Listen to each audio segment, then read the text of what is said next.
The World Jumper. Episode 3. I woke up in Angkor at the height of an empire. Not long ago, Kai was just an ordinary boy. He went to school, finished his homework, and spent most afternoons exploring the woods near his town.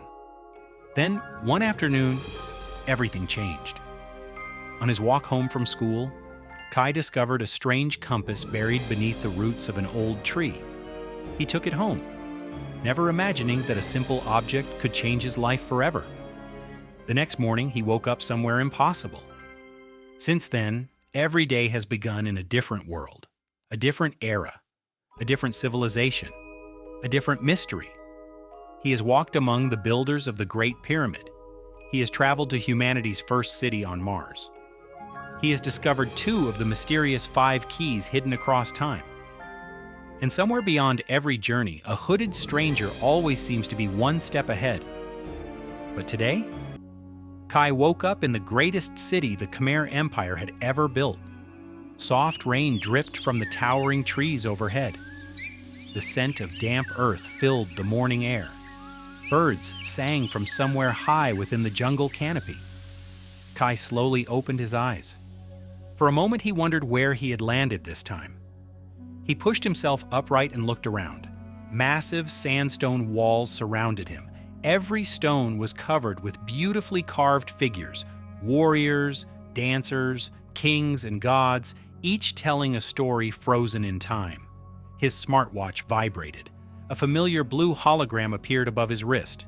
Location: Angkor Empire, year 1180. Kai's eyes widened.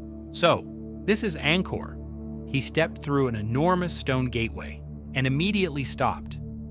Before him stood Angkor Wat, not the ancient ruins visited by millions today, but a living city. Builders carried freshly carved sandstone blocks. Monks walked quietly through long galleries. Priests prepared offerings beneath towering temples. Merchants filled the courtyards with colorful goods. Children laughed as they chased each other through the enormous complex. Everything was alive. But something else captured Kai's attention. The temple shimmered. As the morning sun slowly rose above the jungle, flashes of brilliant gold danced across the towers. Kai blinked in surprise. I thought Angkor Wat was made of stone. Careful! Kai quickly stepped aside as several workers carried an enormous carved block past him. A boy about his own age laughed. You almost became part of the temple. Kai smiled awkwardly. Sorry. The boy brushed stone dust from his clothes. My name is Dara. I'm training to become one of the royal builders. Kai introduced himself. Dara looked curiously at Kai's unusual clothes. You don't look like anyone I've ever met? Kai chuckled. I hear that a lot. Dara grinned. Then come with me. If you're seeing Angkor for the first time, you should see the real city. As they walked together, Dara proudly explained everything around them. Stone sculptors carefully carved thousands of tiny details into massive walls. Monks copied sacred writings onto palm leaves. Engineers measured every structure using ropes, wooden rulers, and simple tools. Yet every measurement seemed unbelievably precise. Dara pointed toward the central towers. Most people think Angkor is only stone. But look closely. The first rays of sunlight struck the highest tower. Suddenly, tiny golden reflections shimmered across its surface.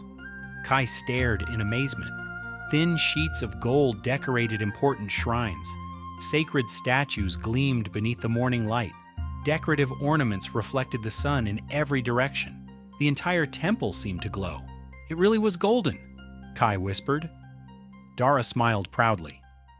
Our king wanted everyone who arrived here to believe they had reached heaven itself. The 2 boys climbed one of the highest terraces overlooking the temple. Dara pointed toward the eastern horizon. My teacher says tomorrow the sun will rise exactly where the gods intended. Kai activated his smartwatch. A holographic star map appeared above his wrist. As the sun continued to climb, the watch projected the path of the heavens. Then it happened. The rising sun aligned perfectly above the central tower, exactly in the middle. Kai stared silently. His watch confirmed the alignment, near the spring equinox. Perfect astronomical precision. No satellites, no computers, no telescopes, only mathematics, careful observation, and incredible knowledge of the sky. They built this over 800 years ago, Kai whispered, and they understood the stars this well. Dara smiled. Our builders say the temple must always connect heaven and earth. Kai couldn't help but wonder how many modern engineers would struggle to recreate something so perfectly aligned.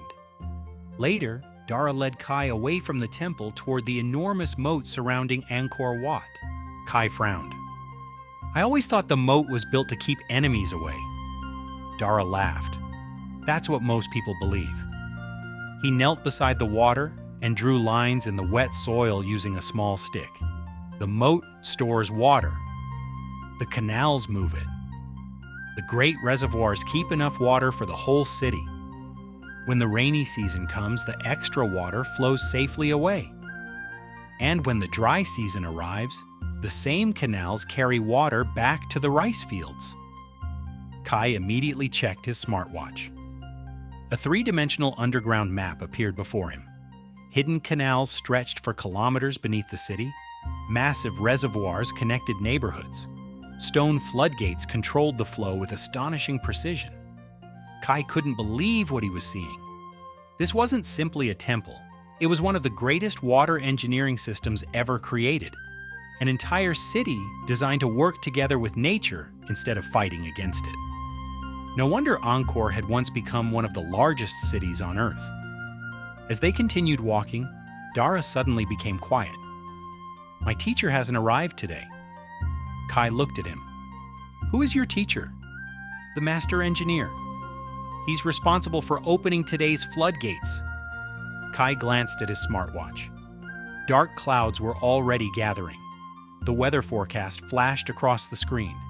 Heavy monsoon rain expected within 3 hours. If the floodgates stay closed, Dara looked toward the sky. Parts of the city will flood. At that exact moment, Kai felt something warm against his chest. The compass. It had begun glowing once again. The blue needle slowly turned, then stopped, pointing beneath Angkor Wat. Kai looked at Dara. I think your teacher isn't the only thing waiting down there. Together they entered an old stone passage beneath the temple. The air became cooler. The sounds of the city slowly disappeared. Only dripping water echoed through the darkness. The compass glowed brighter with every step.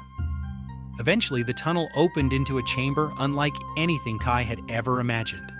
The ceiling was carved with hundreds of stars.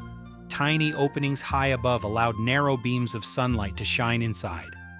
As clouds drifted across the sky, the beams slowly moved.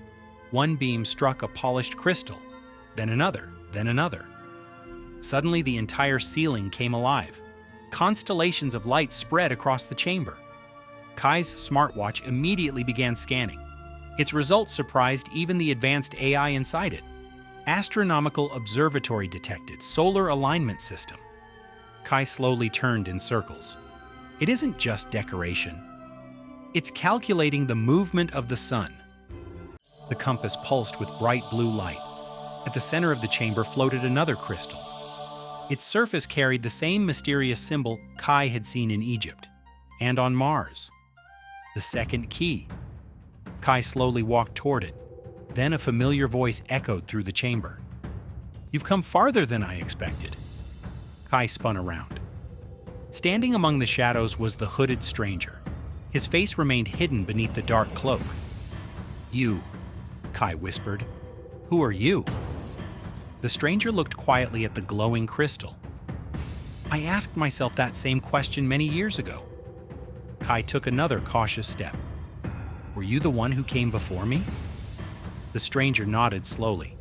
I was once the world jumper. Kai's heart raced. You found the keys before? I found some. The stranger's voice carried both wisdom and regret. But I failed to understand what they truly were. Then tell me, Kai called out. What are they? Why am I here? The hooded figure looked toward the ceiling, where sunlight slowly crossed the stars. Every world teaches something, but only together do they reveal the truth. Before Kai could ask another question, the stranger stepped backward into the darkness. The shadow swallowed him. He vanished. Only silence remained. Kai looked back toward the crystal. He reached out and placed his hand upon it. Immediately, brilliant blue energy burst through the chamber. Ancient stone gears hidden deep beneath Angkor began turning. The observatory awakened. A glowing message appeared before him. Second key found. 3 remain. Suddenly, his smartwatch sounded a warning. Heavy rainfall beginning. Outside, thunder echoed across the jungle. Rain poured from the sky. Kai suddenly understood. The observatory didn't only measure the heavens, it controlled the city's water system. Following Dara's instructions, Kai carefully rotated ancient stone mirrors. Each mirror redirected sunlight onto another crystal. One by one, hidden mechanisms activated. Deep beneath Angkor, enormous floodgates slowly opened. Water rushed into canals. Reservoirs filled exactly as they were designed. The great moat carried away the overflowing rain. Instead of flooding the city, the water spread safely across the surrounding rice fields. Moments later, an elderly engineer emerged from another tunnel covered in mud and dust. A collapsed passage had trapped him underground all morning. He smiled proudly at Dara. "You remembered everything I taught you." Dara beamed with pride. Kai quietly smiled. Sometimes the greatest treasure wasn't gold or magical crystals. Sometimes it was knowledge passed from one generation to the next. That evening, the rain finally stopped. The setting sun reflected across the calm waters of the Great Moat. Angkor Wat glowed one last time beneath golden light. Kai and Dara sat quietly together. After a long silence, Dara spoke. "Do you think people will still remember this place hundreds of years from now?" Kai smiled. "They won't just remember it. They'll travel from every corner of the world to see what you built." Dara laughed. "I hope you're right." The stars slowly appeared above the temple. Kai looked down. For the first time all day, the compass had stopped glowing. His eyes grew heavy. He lay beneath the stone gallery overlooking the peaceful moat. The sound of frogs echoed across the water. Temple bells rang softly in the distance. The cool night breeze drifted through the ancient city. Slowly, Kai closed his eyes. The next morning, an icy wind brushed across his face. Kai slowly opened his eyes. Snow covered the ground around him. Towering mountains pierced the clouds. Bright prayer flags fluttered in the freezing wind. His smartwatch activated. Location, Himalayan mountains. Year, 1438. Kai stood in silence. Far above him, built into the side of a sheer cliff, stood an ancient monastery. Then the compass began to vibrate. For the first time, its needle didn't point forward. It pointed straight toward the highest mountain peak above the clouds. And just for a single moment, a tiny golden light flashed near the summit, then disappeared. Kai took a deep breath. What could possibly be waiting up there? To be continued?